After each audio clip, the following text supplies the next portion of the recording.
Hola, buenas tardes, Dios les bendiga. Qué bueno poder volver a compartir una palabra del Señor. Esta palabra el Señor me la estuvo dando, como siempre les digo. Yo cada palabra que comparto es porque el Señor la va poniendo en mi corazón y a medida que voy escudriñando las escrituras, a medida que voy leyendo, meditando en ellas, el Señor me confirma con versículos y pones a sentir en el corazón. Siempre les he dicho que el Señor cuando nos habla hay un sentir muy especial en el corazón y no es, algo nuestro. Por eso también tenemos que pedir siempre que la espada del Espíritu, que es la palabra justamente, divida bien nuestra alma y nuestro espíritu para que no sean las emociones las que estén de pronto interpretando a la luz humana la palabra del Señor, ¿no? Bueno, la palabra que hoy les comparto se llama, pues le puse el título debido a lo que fui obviamente leyendo y escuchando, porque también en las prédicas estuve escuchando justamente la misma palabra con la que el Señor había estado hablando. Lugares altos, derribando lugares altos, dejando atrás el pasado. A ver, ¿por qué lo de los lugares altos? No sé, de pronto algunos han leído, otros no, pero en la época en que en Israel, se dividió el reino el reino de Israel, digamos, y fue el reino del norte Israel y el reino del sur Judá, empezaron a haber una seguidilla de reyes. Algunos duraban un tiempo, otros duraban menos, pero muchísimos de ellos se apartaron del Señor, sobre todo el reino de Israel primero. Que se apartó y empezó a adorar imágenes, y después luego el Señor también ve que esto empieza a pasar en Judá, pero en Judá se despierta más, en el reino de Judá se despierta cada tanto un rey también que empieza a buscar nuevamente al Señor. Sin embargo, varios de ellos, si bien como dice la palabra en Reyes y en Crónicas, buscaban al Señor, que hacían lo recto delante de Dios, pero no quitaban los lugares altos. Sin embargo, hubo reyes como Ezequías y como Jehú que sí sí se entregaron al Señor, quitaron los lugares altos, porque cuando Ezequías murió, vinieron otros reyes que levantaron otra vez altares en los lugares altos para adorar imágenes, todo eso, hasta que vino Jehú. Y entonces Jehú quitó todo esto nuevamente e indujo al pueblo, así como Ezequías también, lo llevó, lo direccionó a que buscaran al Señor, ¿sí? Al único y verdadero Dios, ¿sí? Y que volvieran a reencontrarse con el Dios de sus padres, como dice la Biblia en muchas ocasiones. Entonces, ¿qué pasa? Justamente también nosotros vemos como siempre hay como un antes y un después, y eso pasa en nuestra vida también. Siempre hay un antes y un después, hay un pasado y hay un presente y hay un futuro, obviamente, sí, que el Señor solamente lo conoce. Sin embargo, nosotros muchísimas veces vivimos con cosas del pasado. Es decir, si algo pasó cuando éramos niños o cuando éramos jóvenes o no sé, entonces eso lo seguimos trayendo. Por mucho que seamos cristianos, que nos hayamos convertido al Señor, que estemos buscando al Señor, nuestro corazón no se lo entregamos del todo al Señor y seguimos trayendo como que esas cosas de lo que eran. Incluso no tiene que ser que nos hicieron algo, puede que nadie le haya hecho nada y usted no cargó ni con amarguras, ni con rencores, ni con dolores, ni con resentimientos, ni nada de eso, pero resulta que usted antes de conocer al Señor era una persona iracunda, era una persona mentirosa, era una persona, no sé, que hacía cosas desagradables delante de Dios. Yo no sé, con cualquiera de las cosas que pudieran ser, como dice Gálatas, justamente Gálatas 5, en las obras de la carne, que lo que le digo, la ira, el enojo, la maledicencia, es decir, hablar mal, el chisme, la murmuración, la crítica, la fornicación, las borracheras, no sé, tantas cosas, ¿no? Entonces, o de pronto malicioso, que maquinaba cosas, yo no sé, todas esas cosas. De pronto usted lo fue antes, porque todos tuvimos un pasado en el cual de pronto andábamos como ovejas descarriadas, ¿no? Pero el Señor justamente vino por nosotros para llevarnos a su redil y para hacernos parte de su rebaño, ¿sí? Porque eso le place a Él, porque Él quiere que nosotros estemos bien. Entonces, ¿Qué pasa? Que nosotros muchas veces conocemos al Señor y yo el otro día les compartía justamente eso, somos cristianos, pero somos cristianos como a nosotros nos parece y somos cristianos porque qué chévere decir que soy cristiano y porque de pronto fui a la iglesia y había un concierto cristiano. Yo qué voy a saber, cosas que son más que todo como para que el ser humano vea, ¿no? Pero no hay una transformación real en nuestro interior. El Señor va a transformar en nuestro interior, el Señor no va a transformar nuestro exterior primeramente. Por eso también, por ejemplo, o sea, si usted de pronto se viste de una forma que no es la indicada, sobre todo, por ejemplo, en el caso de las mujeres muchas veces que a veces dicen, no, que en la iglesia no me dejan vestir, mire, el Señor no le va a decir a usted, o sea, quítese eso y tal, o sea, eso no se trata de lo que uno lleva por fuera.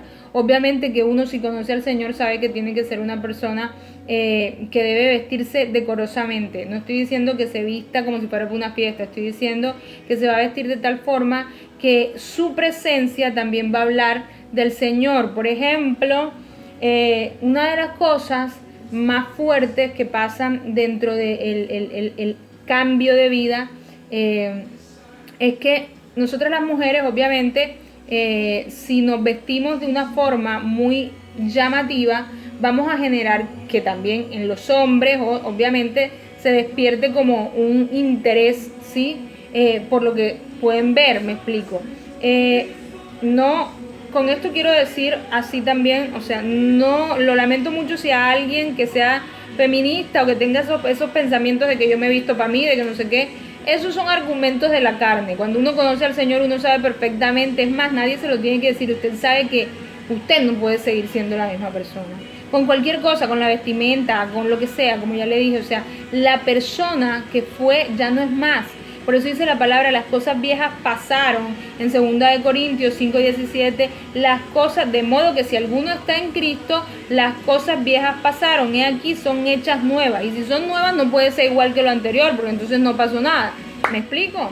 Entonces nosotros tenemos que derribar esos lugares altos, esas cosas que traíamos de antes, esos vicios no hablo porque sea drogadito y nada de eso, si era de eso, bueno, también, pero hablo de pronto esos hábitos, esas costumbres, sí, porque es que así hablaban en mi casa, no, porque es que así hablan mis amigos, no, porque es que, no, nosotros no podemos seguir acomodando, sí, las cosas y teniendo argumentos falsos que son de la carne, del enemigo también en nuestra cabeza para, no, es que porque yo como lo hacía así, entonces esto, entonces aquello, ¿sí me explico? No, tenemos que derribar eso, no podemos ser como los reyes nada más que de pronto, o sea, sí, bueno, vamos a buscar al Señor, pero bueno, dejemos las imágenes ahí, sí, después las quito y no, o sea, porque eso va acumulando luego situaciones. Ahora, he visto también que hay muchas personas que están lastimadas, hay muchas personas que viven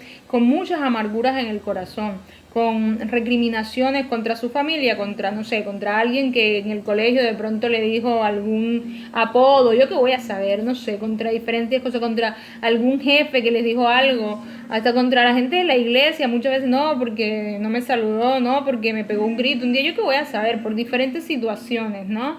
El tema es que eso lo guardamos en el corazón y después empezamos a caminar con eso y entonces decimos, no, yo voy de la mano del Señor, pero entonces yo me acuerdo que tal cosa, no, mire, Pablo en Filipenses 3:13 dice, hermanos, yo mismo no pretendo haberlo alcanzado ya, pero una cosa hago, olvidando ciertamente lo que queda atrás y extendiéndome a lo que está adelante, ¿sí? Prosigo al blanco, prosigo a la meta. ¿Y cuál es nuestra meta? ¿Cuál es nuestro blanco? Que yo les he dicho muchísimas veces, el Señor Jesucristo, ¿sí? Nuestra mirada tiene que estar puesta en Cristo. Nosotros no podemos tener la mirada en ninguna persona, llámese como se llame, ni siquiera nosotros mismos, ni siquiera si usted va a la iglesia, entonces que el pastor, que la pastora, que el apóstol, el profeta, el evangelista, obviamente que hay que respetar y hay que honrar porque ellos también el Señor los escogió y el Señor irá poniendo en su corazón quienes están compartiendo la palabra como el Señor quiere y quienes no, o sea, el Señor, si usted se relaciona con él, el Señor le va a hablar directamente también, pero está bueno que se congregue y si alguno que usted tenga como referencia, y vuelvo digo, porque es que normalmente cuando algún cristiano, y sobre todo si es algún pastor, comete alguna falta, entonces, porque siendo cristiano, porque siendo no sé qué, porque no sé qué, como si, o sea, eso los exonerara de ser humanos.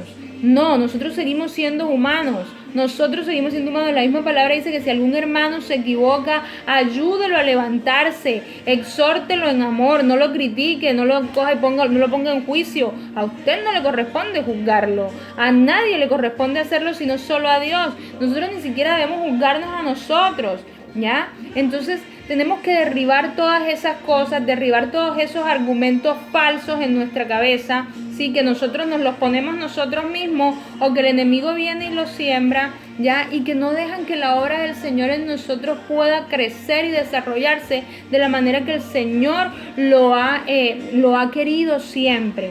Porque como siempre les digo, el Señor no los va a obligar. A veces yo le digo al Señor, Señor, yo te entrego mi voluntad, o sea, a mí no me interesa tener voluntad, yo lo único que quiero es servirte, ya, lo único que quiero es ser útil para ti, ya, de la forma que tú quieras. Yo no quiero tener voluntad que venga y de pronto esté, que es que a mí me gustaría, no, a mí no me gustaría, a mí lo que me gustaría es vivir permanentemente en la presencia del Señor, ¿sí?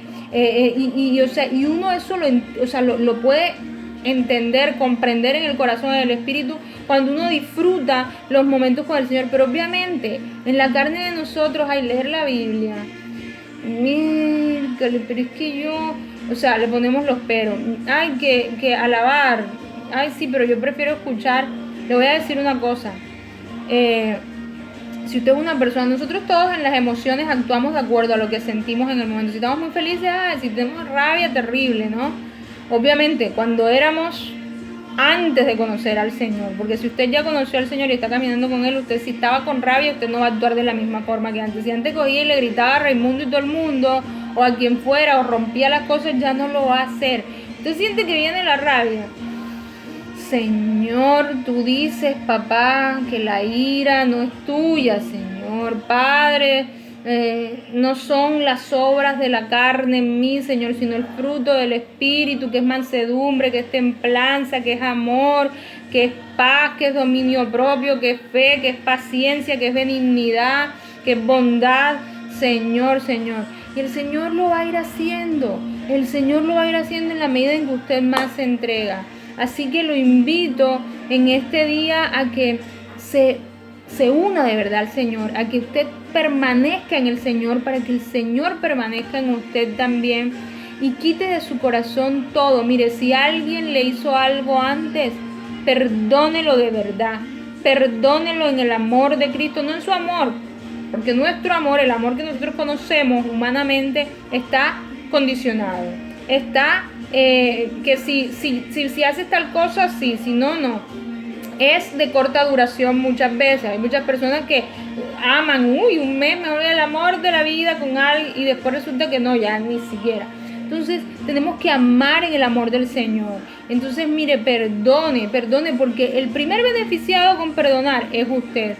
Cuando nosotros caminamos con cadenas de amargura en nuestro corazón y no queremos aceptarlo, nosotros somos los que vivimos con ese veneno adentro, y no puede ser. Y sobre todo, perdemos la conexión con el Señor. El precio que pagamos es muy grande, ya. Entonces no, porque el Señor Jesucristo pagó un precio, el precio más grande de toda la historia, para que nosotros pudiésemos tener libertad. Qué lindo cuando podemos tener libertad, porque vivimos en la paz del Señor. Aún en medio de la tormenta, les digo, la paz del Señor, yo siempre se los digo, la paz del Señor, mire, no tiene precio y no tiene comparación. Es algo que solamente Él nos puede dar. Por eso Él dice, la paz que yo doy no es como la da el mundo. Porque la paz del mundo, cuando firman tratados los países o lo que sea, no, para que no haya más guerra, es una paz que está sometida a situaciones, si aquel actúa, si este dice, si aquel no dice, y que usted ve supuestamente en cosas que son pasajeras. Pero la paz que le da el Señor está dentro, viene de adentro. Entonces, aunque afuera pase lo que quiera pasar, usted va a descansar en esa paz completamente, completamente. Eso se lo aseguro, se lo garantizo y es palabra del Señor y el Señor nunca, nunca incumple su palabra. Así que le bendigo, le animo, le exhorto, le llamo en amor a que suelte todos los lugares altos esos, destrúyalos, ¿sí? Deje el pasado atrás, así sea lo que le hayan hecho ayer, no importa, pero si usted ya es creyente, si ya es cristiano, y vuelvo y digo, no por religión, sino porque usted camina con Cristo, camine completamente y cambie. Permita que el Señor haga los cambios, usted disponiéndose, sabiendo que no puede ser la misma persona que era antes. Y si todavía no es creyente, lo animo, lo invito, lo exhorto y lo llamo en amor, como ya dije ahorita, a que conozca al Señor para que pueda vivir en la plenitud que es Cristo Jesús. Les bendigo en el nombre poderoso del Señor y oro porque una doble porción de su paz sea derramada sobre sus vidas, sobre sus hogares, sobre sus corazones y sobre toda su familia y alrededor donde quiera que vayan. En el nombre de Jesús. Fuerte abrazo. Hasta luego.